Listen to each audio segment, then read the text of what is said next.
Hello दोस्तों, आप सभी का स्वागत है पुनः एक नए वीडियो के अंतर्गत। और इस वीडियो के अंतर्गत दोस्तों जो हम लोग बात करने वाले हैं वो मेन प्रोबेबली 2 से 4 बिंदुओं के बारे में बात करने वाले हैं। जैसे कि मैंने आपको कल आपको एक इन्फॉर्मेशन दी थी, क्योंकि सुबह सुबह ही जो इन्फॉर्मेशन थी वो कहीं ना कहीं अलग अलग सोशल मीडियाज पर अलग अलग ऑफिशियल हैंडल के ऊपर ये बात चल रही थी कि एनआईएस वालों को है जहां तक हो सकता है मौका मिल सकता है। लेकिन शाम आते आते पूरा का पूरा जजमेंट सामने आ गया और जजमेंट में साफ कहा गया है सुप्रीम कोर्ट के द्वारा कि ऐसा कैसा हो सकता है कि एनसीटी जो है इतनी बड़ी गलती कर देती है, या कर उसने इसको चैलेंज क्यों नहीं किया। तो आखिर में शाम आते आते ये न्यूज़ निकलकर कन्फर्मली आ गई कि भाई ये जो एनआईयूएस जो 18 मंथ का कोर्स है वो क्या कर दिया गया है, बाहर कर दिया गया है। तो जब से ये न्यूज़ बाहर निकल के आई है ना, तो उसके बाद और भी न्यूज़ निकल के आई है। पहले तो बीएड वालों को बाहर कर दिया, फिर पीआरटी से, फिर एनओएस वालों को बाहर कर दिया। तो जब बीएड वालों को बाहर करा गया था तो एनओएस वाले खुश हो रहे थे, जब एनओएस वालों को बाहर निकाला गया तो बीएड वाले खुश हो रहे हैं। और इस मामले में अलग अलग प्रकार के जो हैं वो मीम बन रहे हैं। तो दोस्तों ये मीम वगैरह के ऊपर ना जाएं, क्योंकि यार सीधी सी बात है, 18 आपको तो मौका दिया गया लेकिन इनको पूरी तरीके से बाहर कर दिया गया। तो उसके ऊपर टिप्पा टिप्पणी ना करें तो वो सही रहेगा। मेन है आपका कि यार ठीक है, हर किसी के साथ कोई ना कोई रास्ता निकालना चाहिए, तो उसी तरीके से एनसीटी वालों को भी इनके लिए कोई रास्ता निकालना चाहिए। लेकिन उसके मामले में हम अभी बात नहीं करेंगे। हम करने वाले हैं मेन प्रोबेबली 3-4 बिंदुओं के बारे में। जैसी ये पूरी की पूरी भर्ती निकली, ये पूरी की पूरा ये नोटिफिकेशन निकला कि एनआईएस वालों को बाहर कर दिया गया है फाइनली, तो वहां से है ना कई लोगों के मन में क्वेश्चन उठने लग गए हैं और अलग अलग प्रकार की टीपा टिप्पणी निकलने आई है। जैसे कि कल मैंने आपको एक वीडियो में एक लेक्चर में बताया था कि भाई कहीं ना कहीं जो है वो 7th फेज जो बीपीएससी 1.0 आया था उसमें जो नए शिक्षक बहाल हुए हैं उन पर भी ये खतरा मंडरा सकता है। लेकिन वहीं पर ही कमेंट बॉक्स में कई हमारे धुलंधर व्यक्ति लोग होते हैं, तेरे को कैसे पता, तेरे को ये है, तेरे को वो है। भाई मैंने तेरे को वहां पर कहा था कि खतरा हो सकता है यहाँ पर, बाकी क्या होगा क्या नहीं होगा वो बीपीएससी शिक्षा विभाग तय करेगा, होगा कि नहीं होगा। तो कुछ बुद्धिजीव जो है वो पूरी बात को समझे बिना अपना तर्क वितर्क करने लग जाते हैं। लेकिन चलिए कोई नहीं, उनकी सोचने की क्षमता वहीं तक ही है तो वो वहीं तक ही सोच पाते हैं, उनकी बात साइड में रखते हैं। अब मेन बात कर लेते हैं आज की, क्योंकि अब ये न्यूज निकल के आ रही है कि 6वें चरण को भी खतरा है, साथ ही साथ में जो बीपीएससी 1.0 हुआ है उसको भी खतरा है, साथ ही साथ में जो बीपीएससी 2.0 चल रहा है उसमें भी खतरा है, और जो वेटिंग लिस्ट आने वाली है उसमें भी खतरा है। तो आखिर रियलिटी क्या है, और ये जो रियलिटी मैं आपको बताने वाला हूं ना, ये मैं अपने मन मुताबिक नहीं बता रहा हूं, ये जो हमारे एक पटना हाई कोर्ट के जो एक सीनियर वकील है, मैं इंटरव्यू सुन रहा था उनका, उनके बातों को मैं आपको यहां पर बता रहा हूं जो उन्होंने बताया। क्योंकि यार लॉ से ज्यादा जानकारी सीधी सी बात है पटना हाई कोर्ट का जो सीनियर वकील होंगे उनको होगा हमसे ज्यादा। तो उनकी बात जो उन्होंने बताई है मैं आपको वो बात पहुंचा रहा हूं, और साथ ही साथ में 6वें चरण की बात और ये 7वें चरण की बात जो आई है बाहर निकालने की, वो कहां से आई है उसके ऊपर हम बात कर लेते हैं। तो देखिए, न्यूज़पेपर में यह पूरा का पूरा आर्टिकल छप गया है और न्यूज़पेपर में साफ कहा जा रहा है कि अब जो शिक्षक बहाली होगी वहां पर ये जो एनआईयूएस वाला 18 मंथ का कोर्स है उसको इनवैलिड कर दिया है।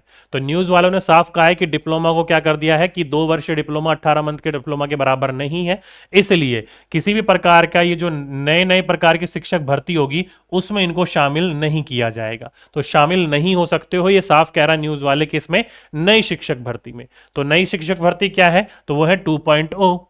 2.0 है जो उसकी भर्ती चली रही है, उसका एग्जाम अभी हुआ नहीं है, तो एनआईयूएस वाले तो सीधे सीधे यहां से बाहर है। ठीक है, तो किसी भी ने भी एनआईयूएस से, कई लोगों ने मैसेज करा सर ये एनआईयूएस होता क्या है।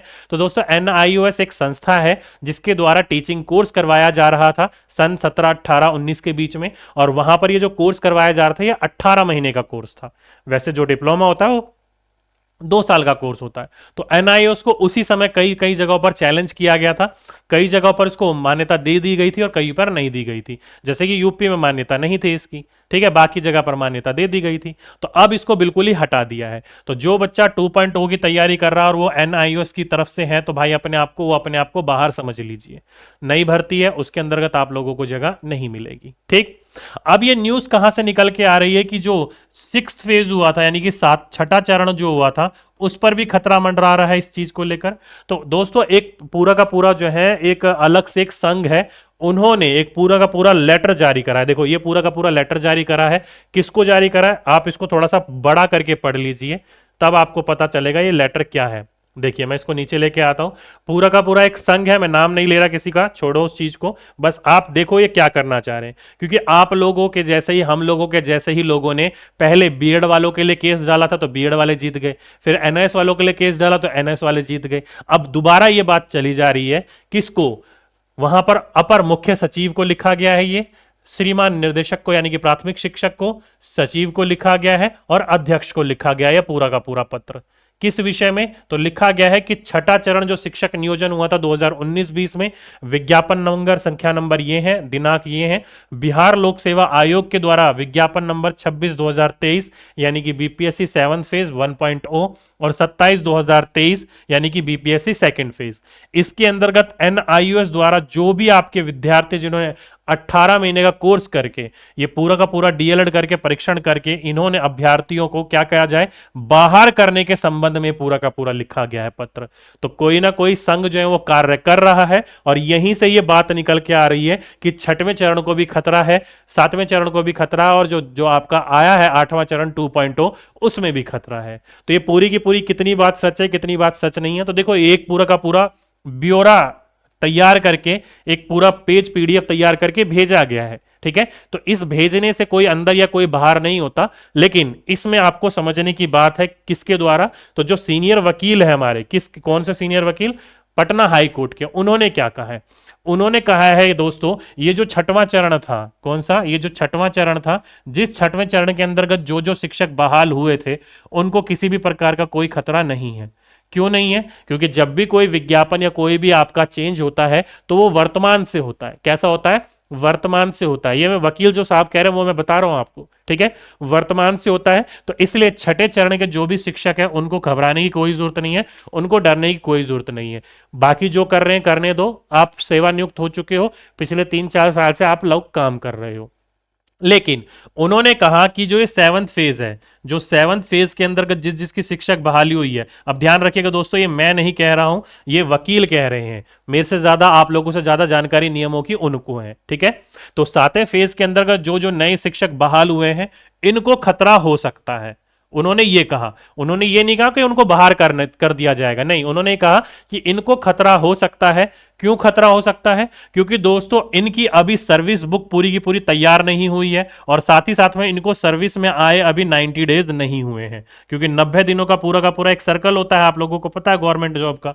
ठीक है, तो इसलिए उन्होंने कहा कि अभी ये जो नए शिक्षक बहाल हुए हैं इनको अभी 90 डे का जो सर्कल होता है सर्विस का वो नहीं हुआ है, और साथ ही साथ में इन शिक्षकों की अभी सर्विस बुक भी तैयार नहीं हुई है कि कौन कौन से कहां कहां है और कहां कहां नहीं है। और आप लोगों को पता है इन लोगों को अभी तक वेतन भी नहीं दिया गया है। 1 दिसंबर की बात करी गई है वेतन जारी करने की, तो वो भी नहीं दिया गया है। तो इसलिए दोस्तों उन्होंने ये कहा है कि 7th फेज के जो टीचर बने हैं उनको कहीं ना कहीं खतरा देखने को मिल सकता है। ठीक है, लेकिन ये पूरी की पूरी बात चली जाती है कहां पर? तो ये पूरी की पूरी बात चली जाती है या तो कोई कोर्ट में केस ना करे, आराम से इनको रहने दे, जैसे कि बीएड और एनएस वालों को केस करके हम जैसे लोगों ने बाहर करा है। ठीक है, यदि कोई केस करता है और बदले में ये 7th फेज वाले भी केस करते हैं, क्योंकि ये तो हाथ पे हाथ धरे बैठेंगे नहीं, अब फिर वो डिपेंड करता है कि कोर्ट क्या निर्णय देता है। अभी जो निर्णय है पूरा का पूरा वो निर्णय जाता है बीपीएससी के ऊपर या फिर हमारे शिक्षा विभाग के ऊपर। ठीक है, ये दोनों के दोनों मिलकर क्या निर्णय लेते हैं, इनको रखते हैं या फिर इनको बाहर करते हैं। ठीक है, लेकिन ज्यादातर जो चांसेस यही होता है कि जो पूरी की पूरी बहाली होती है ना, उस बहाली के अंतर्गत जो वर्तमान स्थिति से है वहां से आपका ये नियम लागू होता है, ना कि पहले वाले चीजों पर नियम रहता है। तो छठवां चरण तो बिल्कुल सेफ है, जो कि वकील कह रहे हैं, सीनियर वकील। 7वें चरण में थोड़ा बहुत खतरा है, लेकिन इस खतरे को जो है वो बीपीएससी या फिर शिक्षा विभाग दूर कर सकता है। तो मेरे हिसाब से बीपीएससी को जो पूरा का पूरा पत्र लिख रहे हो, पूरा पीडीएफ कई अलग अलग लोग, कृपया करके भाई बीपीएससी को भी या शिक्षा विभाग को भी ये क्लियर कर देना चाहिए कि नहीं, जो बहाल हो चुके हैं उन पर किसी भी प्रकार का कोई खतरा नहीं है, जो बहाल होने वाले हैं उन पर देखने को ये मिल सकता है। जैसे कि बीपीएससी 2.0 में तो बिल्कुल किसी भी हालत में आपको नहीं लिया जाएगा, आप लोग बाहर हो, अगर आपने फॉर्म भर दिया है तो आप वहीं से ही उस चीज को छोड़ सकते हो अगर आपकी मर्जी है, लेकिन अगर एग्जाम देना चाहते हो आप लोग दे सकते हो, कोई दिक्कत नहीं है। ठीक है, तो ये बात आ गई। छठवां चरण पूरा सेफ है। सातवें चरण में खतरा बताया है वकील साहब ने, क्योंकि इनकी सर्विस बुक तैयार नहीं हुई है और साथ ही साथ में इनको नौकरी करते हुए काम करते हुए 90 दिन अभी नहीं हुए हैं, क्योंकि ये पूरा का पूरा गवर्नमेंट सर्कल का 90 दिन का पूरा लाइफ सर्कल होता है सर्विस का। ठीक, तो इसलिए उन्होंने कहा कि इसके ऊपर खतरा है, लेकिन पूरा का पूरा जो निर्णय है वो बीपीएससी या फिर शिक्षा विभाग लेगा। ठीक, अब आ जाते हैं दोस्तों वेटिंग लिस्ट के ऊपर, क्योंकि आप लोगों को पता है वेटिंग लिस्ट के ऊपर है ना, अभी अभी एक इंफॉर्मेशन निकल के आई है। किसके द्वारा? तो शिक्षा विभाग के जो मंत्री, हमारे शिक्षा मंत्री चंद्रशेखर जी, उनके द्वारा वेटिंग लिस्ट के ऊपर बात करी गई। जब उनसे एक न्यूज एंकर ने, न्यूज वाले ने पूछा कि सर आपको पता है कि विद्यालय के अंदर जो टाइम टेबल है वो पूरा का पूरा जारी कर दिया है, सुबह 9 बजे से लेकर शाम 5 बजे तक 8 घंटे लगेंगी, अलग अलग प्रकार के समय पर अलग अलग पूरा का पूरा ब्यौरा, अगर आपने टाइम टेबल वो पढ़ लिया होगा तो आपको पता होगा, नहीं पढ़ा तो आप पढ़ लीजिएगा। ठीक है, क्योंकि मैंने वो टाइम टेबल पढ़ लिया, मेरी सिस्टर लगी हुई है तो मैं देख रहा था पूरा का पूरा क्या है, किस समय चल रहा है ये टाइम टेबल। तो 8 घंटे लगने की बात है। तो वहीं पर ही बीपीएससी और छुट्टियों का पूरा ब्यौरा दे दिया है। गर्मियों की छुट्टी 30 दिनों की होगी और अलग अलग प्रकार की छुट्टियां और अलग अलग प्रकार की छुट्टियों को कैंसिल भी किया गया। कुल मिलाकर जो अब छुट्टियां हैं वो केवल साल में 60 होंगी। कितनी? 60। पहले जो अप्रोक्सीमेटली 100 हुआ करती थी उनको घटाकर अब 60 कर दिया गया है छुट्टी, कि एक साल में 60 छुट्टियां गवर्नमेंट होंगी, बाकी दिन आपके स्कूल या संडे वगैरह होंगे वो देख लिए जाएंगे उस हिसाब से। ठीक है, तो जब उनसे पूछा गया कि उसके बारे में आपको जानकारी है तो उन्होंने कहा कि हमारे शिक्षा विभाग की तरफ से ऐसा कोई भी लेटर नहीं जारी किया गया है। वो उन्होंने करा है, उनको पता होगा, लेकिन हमारी तरफ से ऐसी कोई लेटर जारी नहीं हुआ है, हमें इस चीज के बारे में पता नहीं है। तो वहां पर वो उन्होंने मना कर दिया। वहीं पर जब उनसे पूछा गया कि सर वेटिंग लिस्ट के बारे में, क्योंकि जो बीपीएससी चेयरपर्सन है उन्होंने कहा था कि सप्लीमेंट्री रिजल्ट दिया जाएगा, तो वहीं पर प्रोफेसर चंद्रशेखर ने कहा कि जो सप्लीमेंट्री रिजल्ट है उसके ऊपर शिक्षा विभाग काम कर रहा है और शिक्षा विभाग का जैसी सप्लीमेंट्री का काम पूरा का पूरा तैयार हो जाएगा तो वो जारी कर दिया जाएगा। ठीक, और यहीं पर ही दोस्तों अब ये न्यूज निकल के आ रही है कि ये वेटिंग लिस्ट जो है वो आपके 5 दिसंबर तक जारी कर सकते हैं। कितने दिसंबर तक? 5 दिसंबर तक। जैसे कि मैंने आपको बोला था कि 25 तक तो आपका कोई भी सप्लीमेंट्री रिजल्ट नहीं आएगा, आएगा तो 25 के बाद ही आएगा, जो कि 28 29 जो है सबसे ज्यादा डेट लग रही थी। लेकिन 28 तक पूरा का पूरा डाटा दिया गया शिक्षा विभाग को कि कितनी सीट खाली है, कितनी सीट खाली नहीं है। अब ये न्यूज निकल के आ रही है अलग अलग जगहों से, अलग अलग लोगों से, कि अब जो सप्लीमेंट्री रिजल्ट है आप लोगों का वो 5 तारीख तक जारी हो सकता है। अब देखो दोस्तों, बीपीएससी चेयरपर्सन ने भी कह दिया सप्लीमेंट्री रिजल्ट आएगा, प्रोफेसर चंद्रशेखर ने, शिक्षा विभाग ने भी कह दिया कि सप्लीमेंट्री रिजल्ट आएगा। उसके ऊपर जो है शिक्षा विभाग काम कर रहा है, जैसे ही रिजल्ट तैयार हो जाएगा आप लोगों का जारी कर दिया जाएगा, जो कि अब उम्मीद लगाई जा रही है कि 5 तारीख को जारी होगा। ठीक है, अब मेन क्वेश्चन इसके अंतर्गत ये आ जाता है कि ये जो सप्लीमेंट्री रिजल्ट आएगा इसके अंतर्गत एनआईओएस डीएलएड वालों को लिया जाएगा? तो नहीं भाई, इसके अंतर्गत एनआईओएस डीएलएड वालों को नहीं लिया जाएगा। क्यों? क्योंकि सप्लीमेंट्री रिजल्ट अभी आया नहीं है, और जब आया नहीं है तो सीधी सी बात है उसके ऊपर असर पड़ेगा। तो एनआईओएस के जो भी लोग डीएलएड करे हुए हैं उनका सप्लीमेंट्री रिजल्ट अब देखने को नहीं मिलेगा। कहा जा रहा है कि पूरे बिहार में जो डीएलएड किए हुए हैं एनआईओएस से वो अप्रोक्सीमेटली 3 लाख बच्चे हैं। अब ये डाटा कितना सही है वो आप लोग मुझे बताइए, कि अप्रोक्सीमेटली 3 लाख बच्चे ऐसे हैं जिन्होंने एनआईओएस से बिहार के अंतर्गत डीएलएड किया हुआ है। मुझे नहीं पता इस डाटा ये कितना कंफर्मेशन है कितना नहीं है। पूरे भारत में जो बताया जा रहा है वो 16 से 17 लाख बताए जा रहे हैं। बिहार में तो बताए जा रहे हैं कि अप्रोक्सीमेटली 3 लाख विद्यार्थी ऐसे हैं जिन्होंने एनआईओएस से डीएलएड किया हुआ है। तो कई बच्चों का तो 7th फेज में हो गया होगा, अब उनको बाहर किया जाएगा नहीं किया जाएगा वो बीपीएससी विभाग या फिर शिक्षा विभाग के ऊपर बात करता है। बाकी सीनियर वकील की बात करी जाए तो खतरा है इनके ऊपर।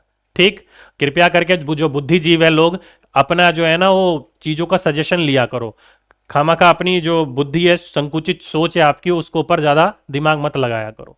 ठीक है, तो यहां पर मैं भी जो चीज बताता हूं ना वो ऑथेंटिक अलग अलग सोर्स से लाकर बताता हूं, जो कि हमसे ज्यादा एक्सपर्ट है, क्योंकि लॉ में आप और हमसे ज्यादा एक्सपर्ट वो सीनियर वकील ही है, जो हाई कोर्ट का पटना का है, उसने ये बात कही है, मैंने अपनी तरफ से बात नहीं कही है। ठीक है, हाँ, लेकिन वेटिंग लिस्ट में उन्होंने साफ कह दिया था बिल्कुल ये वेटिंग लिस्ट में इनका नाम नहीं आएगा, वेटिंग लिस्ट अभी जारी नहीं हुई है। तो जिसके भी वेटिंग लिस्ट के नाम आएगा तो वो आएगा रेगुलर स्टूडेंट वालों का, या फिर जिन्होंने अलग अलग प्रोसीजर से अलग अलग स्टेट में होता है एनआईएस को छोड़कर उनका रिजल्ट जारी किया जाएगा। ठीक है, तो ये था दोस्तों कुल मिलाकर आप लोगों के लिए इंफॉर्मेशन। जो छठे चरण वाले हैं वो परेशान ना हो, ऐसे लेटर दिए गए हैं तो वो विभाग को दिए गए हैं उसके ऊपर बात करने के लिए। वकील ने बिल्कुल साफ कहा है कि नहीं, उनके ऊपर कोई खतरा नहीं है। 7वें चरण के ऊपर, 8वें चरण के ऊपर और एनआईएस के ऊपर, और जिसमें से 8वां चरण और एनआईएस का जो वेटिंग लिस्ट है वो तो बिल्कुल ही बाहर हो चुके हैं। 7वें चरण के ऊपर अभी खतरा मंडरा रहा है, जब तक कोई पूरा प्रूफ नहीं आ जाता उस समय उसको देखा जाएगा। ठीक। तो चलिए, ये एक पूरी की पूरी न्यूज निकल कर आ रही थी। उम्मीद करता हूं आप लोग अब अपडेटेड हो गए होंगे। तो कृपया करके इधर उधर जाकर भटकने के प्रयास मत करिएगा। चीजें जो सुनो वो ऑथेंटिक रूप से सुनो और ऑथेंटिक रूप से उसको समझने का प्रयास करो। ठीक। तो आज के लिए, अभी के लिए बस इतना ही। आपसे फिर मुलाकात होगी एक नेक्स्ट वीडियो में। जब तक के लिए सभी दोस्तों को धन्यवाद।